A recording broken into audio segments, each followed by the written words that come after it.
Assalamualaikum, jumpa lagi. Kali ini gua mau ngobrol ringan soal tiga pelatih sebelumnya atau tiga manajer sebelumnya di Manchester United dari kacamata gua ya. Bagaimana gua melihat nih subjektifnya gua aja kurang lebih apa saja yang terjadi. Jadi kita refleksi sedikit ini ya. Gua pengen ngajak refleksi sedikit tentang apa saja yang terjadi, bagaimana manajer itu bisa datang dan kenapa pula mereka ini gagal. Langsung aja dimulai dari seorang David Moyes. Manajer gue udah bahas sedikit di panjang lebar sebenarnya ya di video gue sebelumnya, cuman gue pengen ulangin lagi. Ini manajer yang datang atas rekomendasi langsung dari Sir Alex Ferguson, datang dari Everton setelah kurang lebih 11 tahun dia mengabdi di Everton. Ketika datang ke Manchester United, salah satu langkah fenomenalnya adalah mengganti hampir seluruh staf kepelatihan dari Sir Alex Ferguson, hampir tidak tersisa. Cuman ada langkah yang menurut gua cukup berani. Selain dia merombak staf kepelatihannya, ternyata di pemain yang didatangkan oleh dia ini cukup sedikit. Jadi di musim panas itu hanya mendatangkan 3 orang pemain, yaitu adalah Guillermo Varela, pemain muda dari Peñarol, Marwan Fellaini dari Everton, 27 juta pounds ya, dan juga Saidi Yanko dari Zurich, ini juga pemain muda. Tapi pada saat perjalanannya ternyata banyak ganjalan nih, banyak tidak sesuai dengan pengharapan. Artinya walaupun membuka season atau musim itu dengan kemenangan besar di Swansea 1-4, tapi ternyata banyak hasil-hasil mengejutkan ya yang terjadi, terutama di Liga Inggris. Kalah melawan Liverpool, Manchester City, West Bromwich Albion, uh, dan sempat Manchester United itu bahkan menghuni peringkat ke 9 ya ketika masuk bulan Desember, dan ketika sebelum tahun baru tuh berada di peringkat 6. Dan pada saat itu apa namanya gua mau bilang sialnya, tapi ya kurang kurang beruntungnya bahasanya begitu ya. um, Supporter ini kan langsung membandingkan ke zamannya Sir Alex, di mana Sir Alex sudah menghabiskan waktu sekian banyak puluh tahun di Manchester United, kondisinya seperti apa. Peringkat ke-6 ini tentu saja bukan sesuatu yang dipandang bahkan dipandang sebuah krisis di Manchester United itu pada saat tahun itu 2013. Tapi kalau kita lihat sekarang, ataupun beberapa tahun belakangan ini, kan kurang lebih juga tidak berubah ya.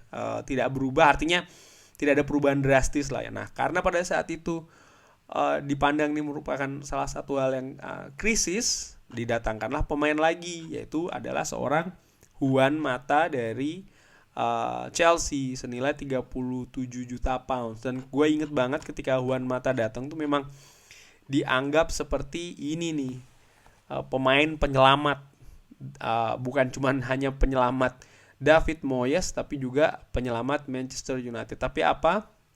Ternyata keadaan pun juga tidak berubah secara drastis. Artinya kalau gua ngelihat dari posisi klasemen ini, memang Manchester United hanya berkutat di peringkat ke-7, dan juga sesekali peringkat ke-6, bahkan akhirnya finish di peringkat ke-7. Akhirnya David Moyes dipecat sebelum season itu selesai, sebelum musim itu selesai, dan digantikan oleh seorang Ryan Giggs yang terpaksa dalam tanda kutip mempercepat rencana pensiunnya ya, karena pensiun dini akhirnya sebagai pemain karena dia naik pangkat sebagai caretaker Manchester United. Again sih, kesimpulan gue di David Moyes ini memang perubahan staff yang terlalu drastis itu menurut gue salah satu kunci. Walaupun dia di beberapa wawancara mengatakan dia tidak pernah menyesal melakukannya ya. Karena mungkin dia pikir ini salah satu hal yang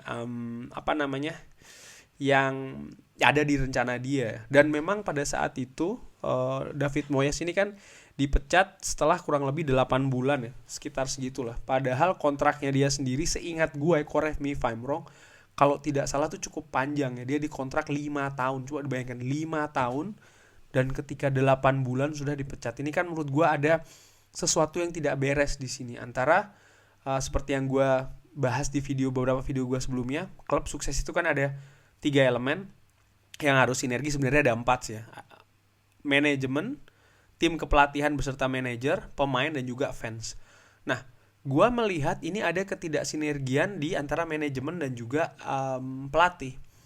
Oke, setuju pada saat itu soal masalah David Moyes, tapi bagaimana dengan staf kepelatihan dan lain-lain, seperti apa sih sebenarnya? Ini banyak sekali hal yang tidak nyambung dan diperparah dengan itu tadi, pemberian kontrak jangka panjang kepada seorang David Moyes yang memang tipikalnya dia sih memang tipikal bertahan di apa ya, di jangka waktu yang panjang ya, contohnya seperti di Everton. Tapi menurut gua ya ini jelas dari 5 tahun ternyata 8 bulan sudah selesai. Ini kan ada sesuatu yang sangat-sangat tidak beres begitu ya. Apakah memang manajemen yang kurang sabar atau seperti apa begitu. Tapi yang jelas dia selesai. Dan seperti kita ketahui sekarang, David Moyes ini cukup berhasil ya membangun West Ham.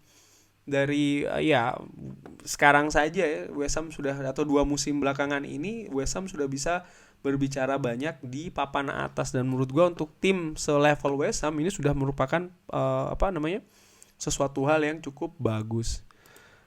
Setelah itu Manchester United mengontrak dari pelatih sekaliber David Moyes, datanglah seorang Louis van Gaal. Louis van Gaal ini pelatih ya asal Belanda. Dan kalau seandainya kan ada yang bilang ya Louis van Gaal kan taktiknya atau well, singkirkan sedikit dulu tentang taktik. Kita lihat dulu kaliber seperti apa sih seorang Louis van Gaal ini. Kebetulan gue ada bukunya, biografinya. Gue cukup baca profil Louis van Gaal.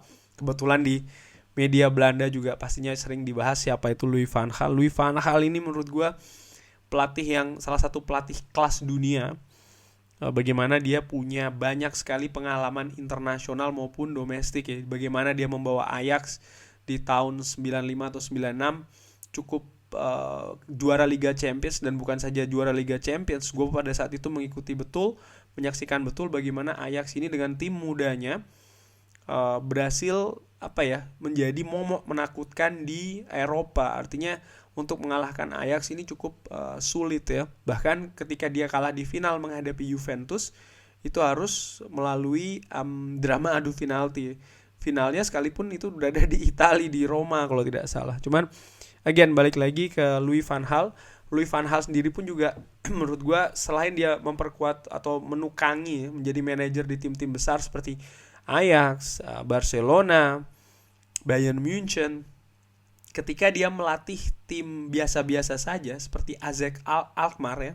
Mungkin yang belum tahu, AZ Alkmaar tuh tim di Belanda. Mungkin yang taunya cuma Ajax atau Feyenoord. AZ Alkmaar tuh tim di Belanda yang pada saat itu memang tidak sementereng PSV ataupun juga Ajax ataupun juga Feyenoord. Tapi di tangan dingin Louis van Gaal ini berhasil dibawa menjadi juara Liga Belanda, mengangkangi tim-tim besar itu kan merupakan salah satu prestasi yang luar biasa. Sebelum ke Manchester United, prestasi dia adalah membawa timnas Belanda ini menjadi juara ketiga di Piala Dunia di Brazil. Jadi catatannya cukup mentereng. Ini pelatih bukan kaleng-kaleng ya. Bahkan di buku geografinya sendiri pun Sir Alex Ferguson itu seperti memberikan dalam tanda kutip persetujuan. Louis van Gaal mengatakan ini soalnya sebelum dia memulai atau pada saat awal-awal dia sempat berbicara dengan Sir Alex, dan Sir Alex betul-betul senang karena ada beberapa kemiripan karakter. Salah satunya adalah keras. Julukan dari Louis van Gaal ini adalah the Iron Tulip. Jadi tulip besi, bunga tulip tapi yang dari besi. Karena itu tadi bagaimana dia ini keras, disiplin, tegas. Ini menjadi karakter dari seorang Louis van Gaal. Ketika zaman Louis van Gaal ini awal-awal datang ke Manchester United, disertai juga dengan transfer yang berbeda dari sebelumnya. Dia cukup aktif ini di bursa transfer, mendatangkan Ander Herrera, Luke Shaw, ada nama-nama besar aja yang gue sebutkan ini. Ada Marcus Rojo, ada Angel Di Maria, ada Daley Blind. Pada saat itu Daley Blind ini datang dari Ajax dengan status pemain terbaik Liga Belanda. Lalu ada Timothy Fosu-Mensah yang datang bersamaan dengan Daley Blind. Ini juga diiringi dengan melepas banyak sekali pemain ya dari Manchester United ini.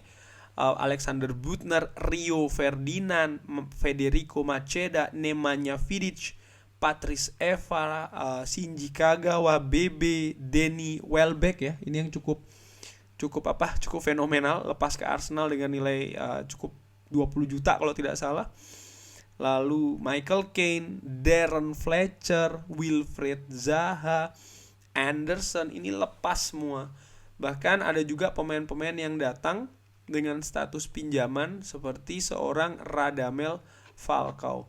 Ini cukup banyak perombakan yang terjadi di kubu Manchester United di tangan Louis van Gaal, karena memang Louis van Gaal ini ingin membawa sesuatu perubahan. Dia berulang kali mengatakan ingin membawa filosofi baru. Kedatangan ke Manchester United ini juga diiringi kedatangan staff-staffnya ya. Albert Stauber kalau tidak salah itu juga salah satu yang datang. Franz Hoek.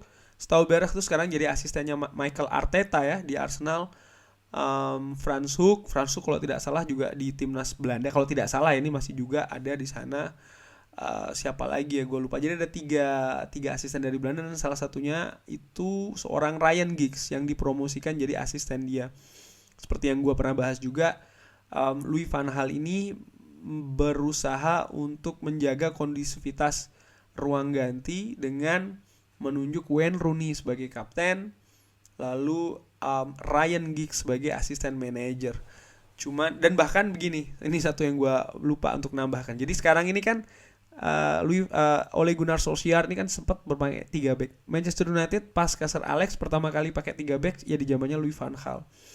Cukup berhasil di pramusim, tapi setelah masuk ke musim pertandingan beneran tidak berhasil dengan bagus ya. Bahkan di pertandingan pembuka itu kalah melawan Swansea 1-2. Di perjalanannya salah satu target dari Louis van Gaal ini adalah bagaimana bisa membuat Manchester United ini lolos ke Liga Champions, karena hal ini yang tidak bisa diraih di zamannya David Moyes. Dan untuk tim sebesar Manchester United ini cukup menjadi bencana ya. Di musim pertamanya Manchester United ini finish di urutan ke-4 ya. Dan kalau gua ngeliat sepanjang perjalanan ini Manchester United rata-rata ya dari bulan November akhir itu selalu berada di peringkat ke-4, ke-3 dan akhirnya finish di peringkat ke-4. Artinya berhasil lolos ke Liga Champions. Itu di musim pertamanya Louis van Gaal. Dan setelahnya di musim 2015-2016, di musim keduanya Louis van Gaal ini di bursa transfer mendatangkan Memphis Depay, Matteo Darmian, Bastian Schweinsteiger, Morgan Schneiderlin, Sergio Romero, lalu ada Anthony Martial itu didatangkan di zamannya Louis van Gaal.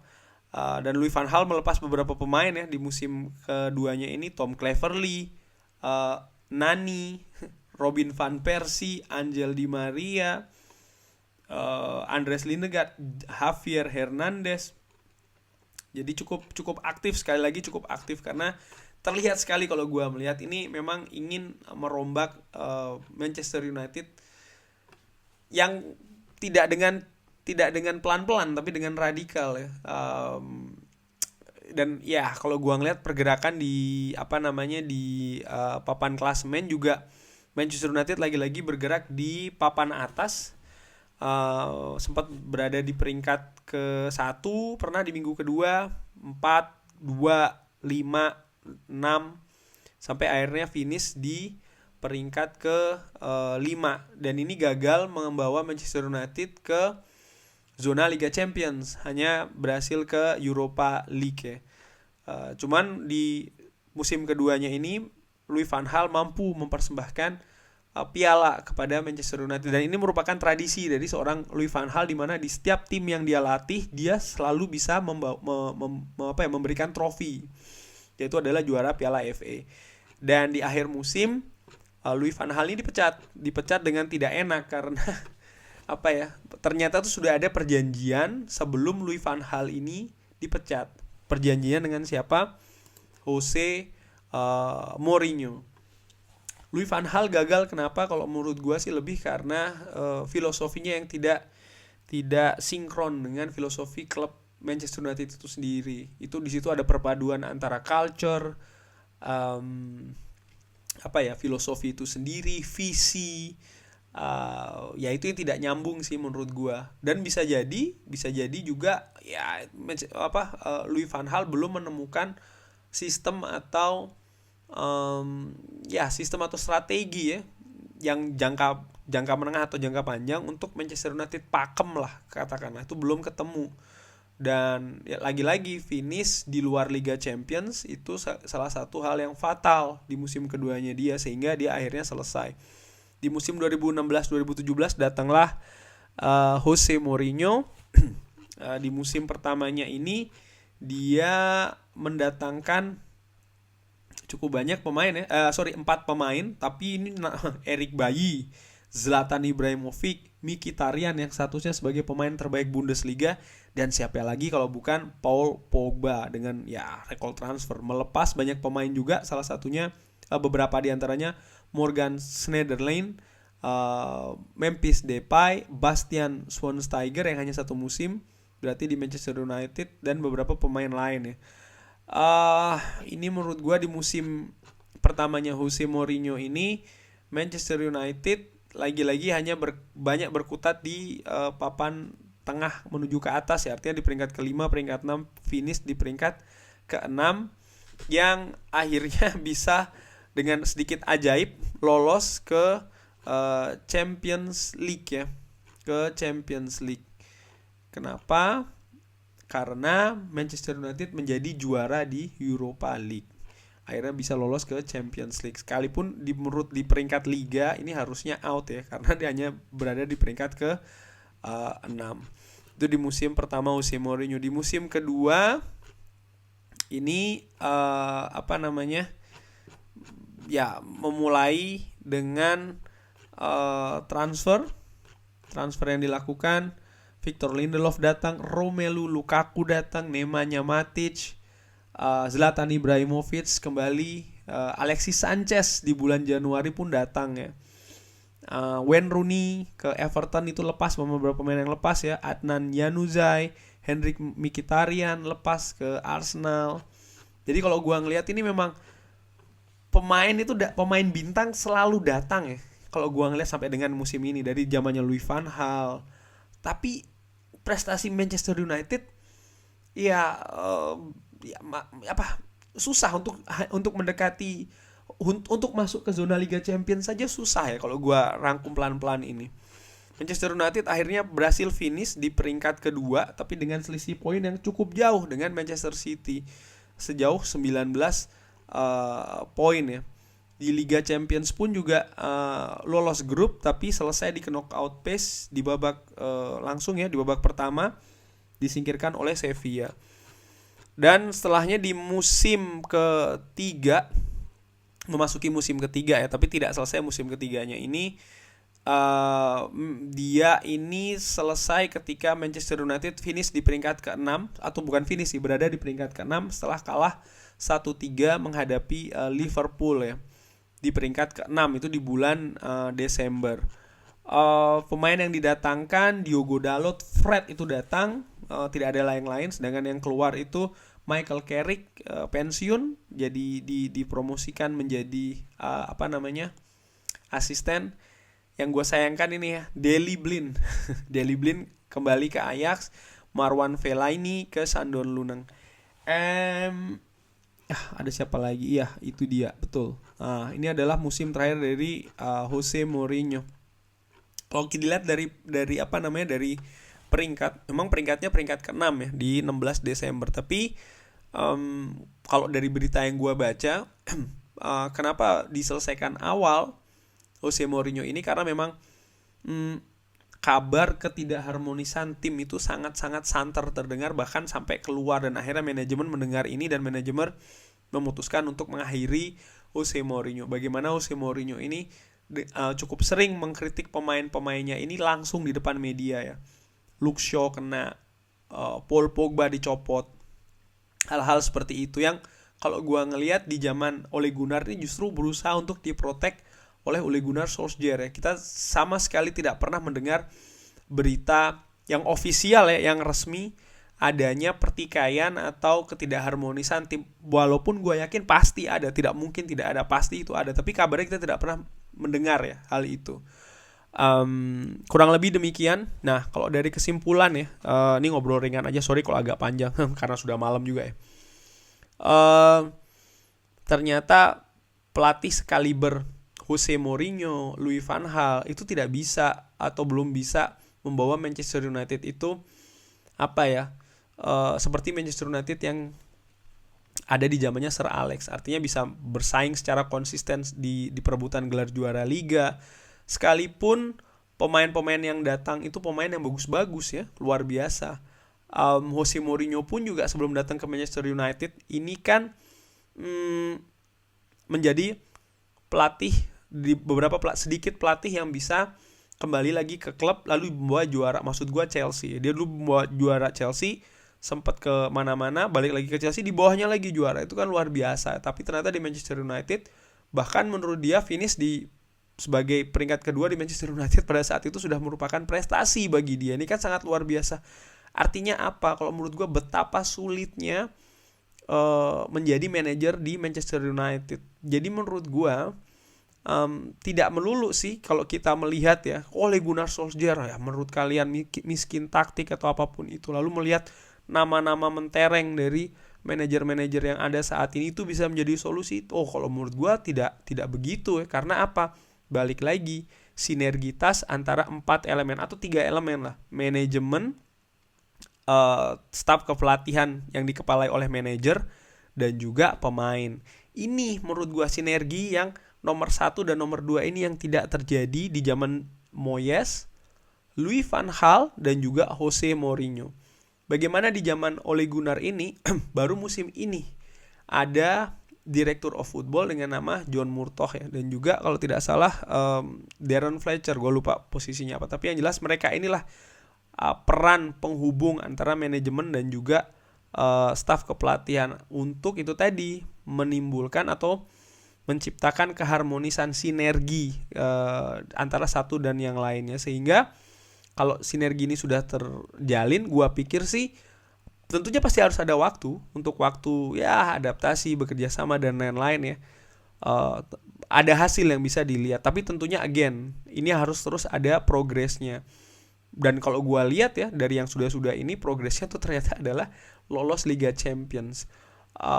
Board directors atau manajemen sepertinya belum melihat trofi sebagai benchmark, which is seharusnya itu merupakan keuntungan bagi para managers yang menangani Manchester United itu ya.